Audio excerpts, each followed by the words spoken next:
Ya, Assalamualaikum warahmatullahi wabarakatuh. Nama saya Giza Sidki Rian dari Prodi Pendidikan Teknik Bangunan eh, Fakultas Pendidikan Teknik dan Industri Universitas Pendidikan Indonesia. Oke, teman-teman, kali ini saya akan menjelaskan sedikit tentang struktur beton yang sudah saya pelajari. Eh, saya menjelaskan sepemahaman saya saja. Jadi, kalau ada kekurangan atau kesalahan, mohon dimaafkan. Karena saya juga menjelaskan sebagaimana pemahaman saya ketika kemarin berada di kelas waktu mata kuliah struktur beton. Saya membuat video ini untuk memenuhi tugas saya.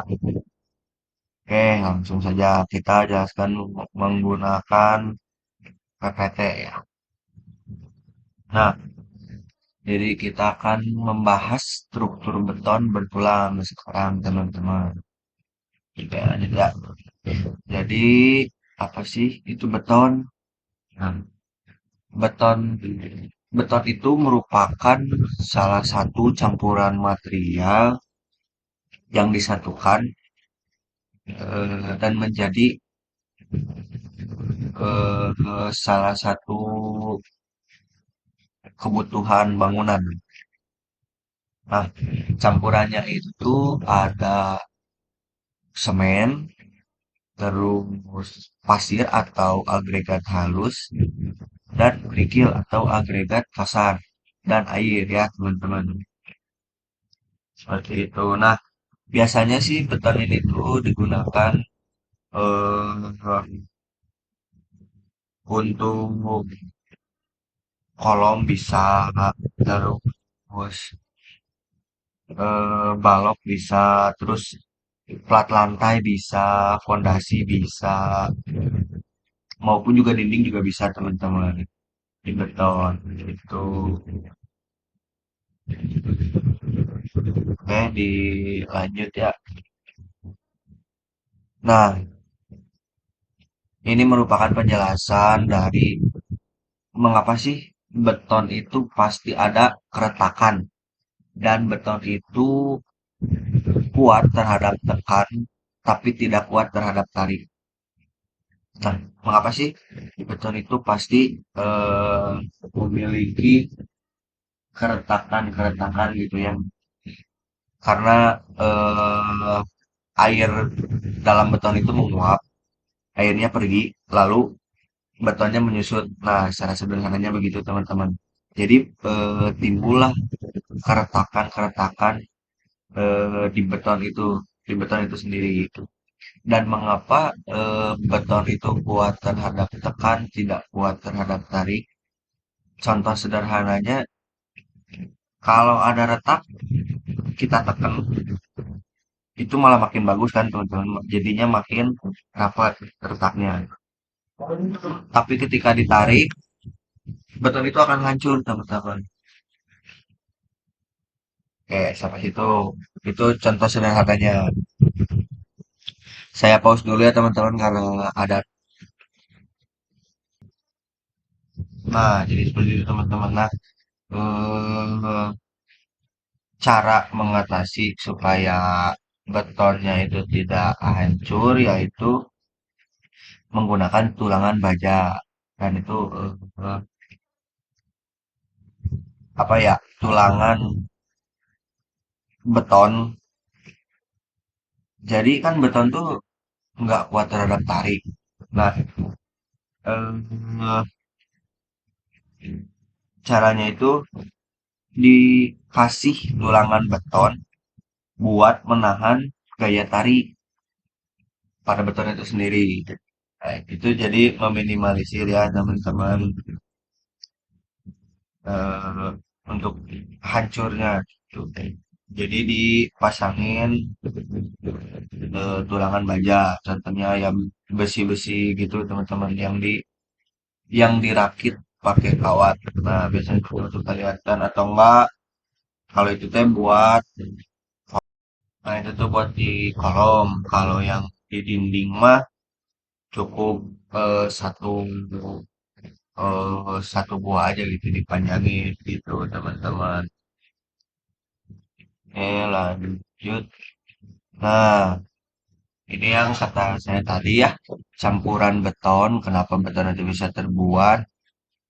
Karena merupakan campuran-campuran dari beberapa material, yaitu contohnya ada semen, ada agregat halus atau pasir, dan yang ketiga ada agregat kasar atau kerikil. Yang terakhir ada air. Nah, ini tuh campurannya satu, dua, tiga. Nah, itu satu, dua, tiga itu perbandingannya teman-teman. Untuk membuat si beton ini. Gitu.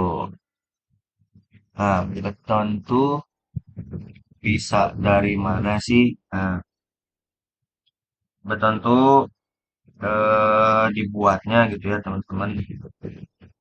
Ada yang buatan manusia langsung, ada juga yang buatan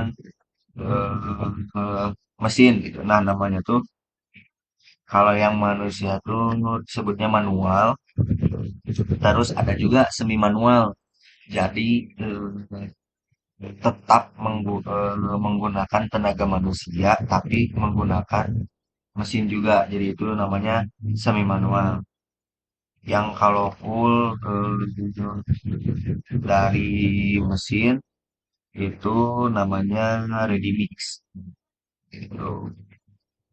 Nah, terus di struktur beton juga eh, ada macam-macam kekuatannya, teman-teman. Nah, macam-macam kekuatan itu tergantung dari pembuatan beton itu sendiri. Gitu. Kalau yang diaduk manual sama manusia itu paling kekuatan betonnya itu K K100 yang kecil-kecil karena nggak bisa mencapai eh, kekuatan beton yang lebih tinggi. Beton itu mempunyai kekuatan standarnya ya teman-teman. Beton itu dan kekuatan beton standar itu pun didapatkan dari bagaimana kita membuat beton itu sendiri. Jadi kalau dibuat yang pakai ready mix itu bakal lebih keras, lebih lebih keras dari pada yang semi manual ataupun manual. Dan yang pakai mesin pun eh, yang dijelaskan oleh dosen saya itu bisa menggunakan cairan supaya si betonnya itu bisa lebih kuat teman-teman dan bisa mencapai standar beton yang lebih tinggi. Jadi menggunakan cairan, tapi saya juga kurang tahu ya memakai cairan apa gitu teman-teman. Nah, lalu eh, kita perbandingan ya dengan struktur baja. Nah, struktur beton dan struktur baja. Nah, keuntungan dan kekurangannya apa sih ya dari struktur beton dan struktur baja? Nah, kalau beton kan tadi kata saya kuat ditekan, tidak kuat ditarik. Nah, kalau baja itu kuat ditarik, teman-teman ya.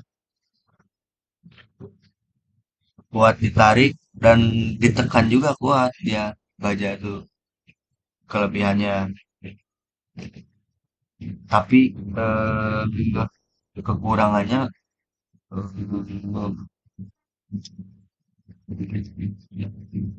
membutuhkan perlindungan yang lebih tinggi, terus rentan korosi juga sulfur baja itu. Terus harganya teman-teman lebih mahal daripada si beton. Terus struktur baja juga nggak fleksibel. struktur baja juga nggak fleksibel ya teman-teman. Misal nih ya, kita ada proyek di ganggang jalan. Nah, kita harus membawa material-material bajanya ya, yang sedangkan sudah jadi dari pabriknya itu kan susah ya teman-teman. Nah, makanya kenapa struktur baja itu kekurangannya tidak fleksibel. Kalau beton kan bisa ya dibawa kemana-mana juga dan tinggal ngocorkeun lah paribasa nama gitu. Jadi lebih fleksibel kalau beton mah. Terus sekarang beton ya kelebihannya itu perawatan juga relatif mudah kalau beton. Nah, biaya materialnya juga lumayan murah daripada struktur baja. Terus lebih fleksibel juga dari struktur baja. Kekakuannya juga besar. Terus bisa dicetak seperti apa ya? Bisa dicetak gimana kalian gitu bentuknya kalau beton itu. Nah, kekurangan beton nih, beton itu berat teman-teman. Terus membutuhkan backcasting, nah itu untuk membentuk ya, untuk mencetak. Terus waktu pengerasan juga lama, beton ini. Terus kualitas juga tergantung pelaksanaan ya. Lanjut. Nah, ini ada uji beton nih teman-teman. Tadi sudah perbandingannya, kita lanjut saja ya ke uji beton. Beton itu ada tiga sebenarnya teman-teman yang dipakai itu, yaitu eh, bentar, bentar. Nah, jadi uji beton itu ada tiga sih yang biasanya dipakai ya teman-teman. Ada slam test, terus hammer test, dan uji tekan. Oke, kita lihat dulu ya. Slam test,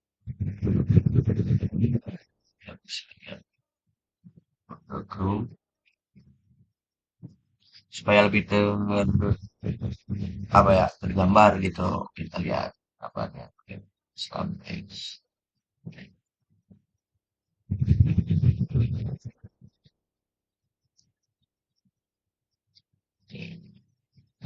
Si beton. Nah, bentar ya teman-teman, ini agak lemot.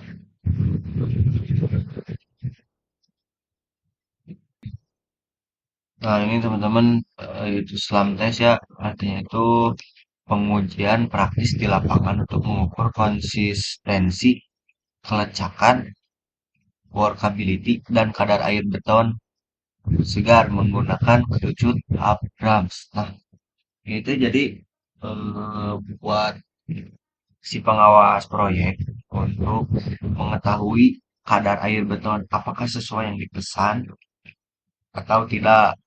Karena kalau beda kadar air juga beda teman-teman kekuatan betonnya tuh.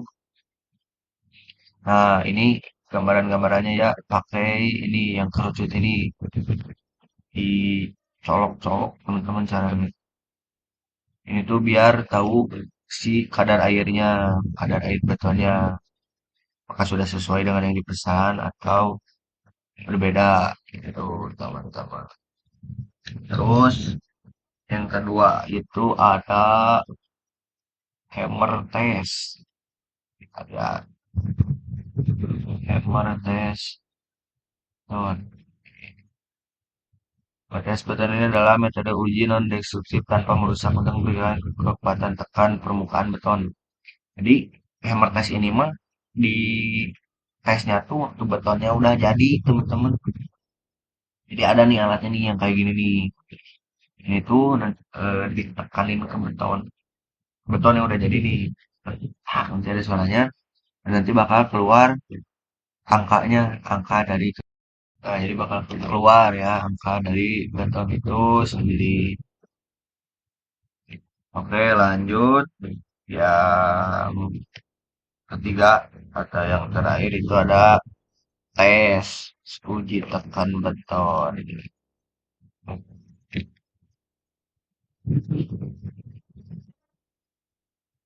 Uji tekan beton mah, nah ini teman-teman.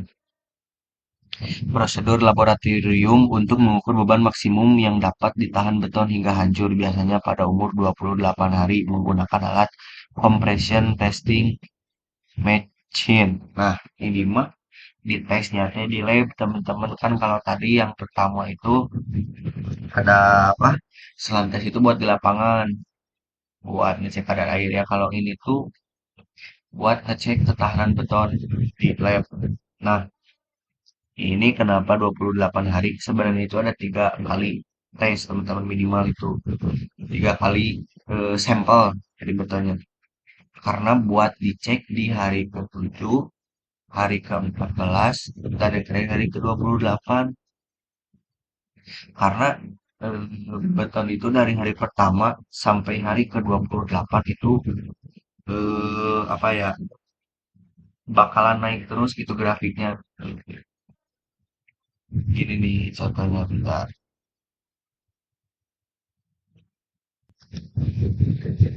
Nah, gini nih teman-teman contohnya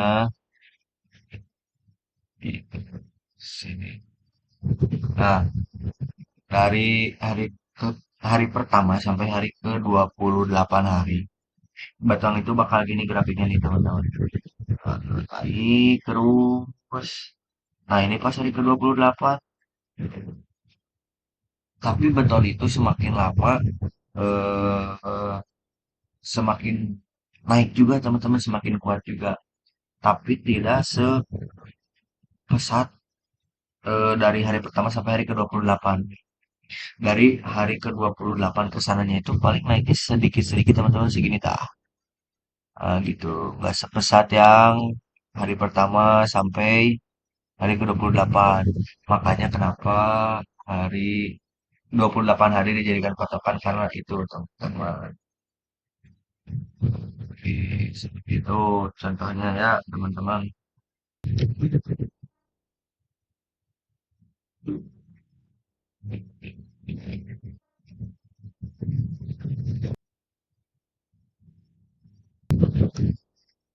Nah, ini merupakan